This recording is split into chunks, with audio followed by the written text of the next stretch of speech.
Hello friends, அனைவருக்கும் அன்பு வணக்கம். இன்றைக்கி இந்த வீடியோவில் என்ன பார்க்க இருக்கிறோன்னா, கோவில்பட்டியிலேருந்து கடம்பூர் வரைக்கும் இருக்கிற பழைய ட்ராக்கை ரீப்ளேஸ் பண்ணுற ஒர்க்கை பற்றி பார்க்க இருக்கிறோம். இந்த பணிகள் கடந்த 2 வருஷமாக மந்தமான நிலைமையிலே போய்கிட்டு இருந்தது.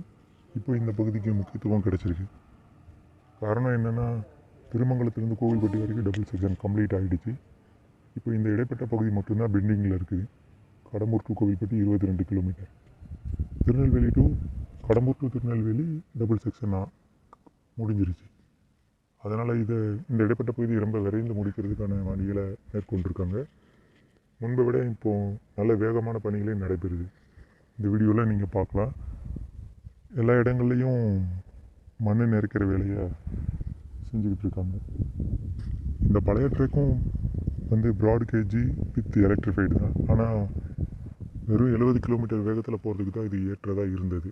அதனால் இதோட ஓல்டு ட்ராக்கை ரீப்ளேஸ் பண்ணிவிட்டு மண்ணை ரீப்ளேஸ் பண்ணிவிட்டு அதுக்கப்புறம் 120 கிலோமீட்டர் வேகத்தில் போகிற அளவுக்கான ட்ராக் அமைக்கிற பணியில் ஈடுபட்டிருக்காங்க.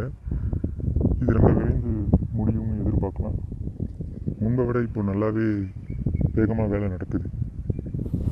வாங்க இந்த வீடியோவில் அதை பற்றினே பார்க்கலாம்.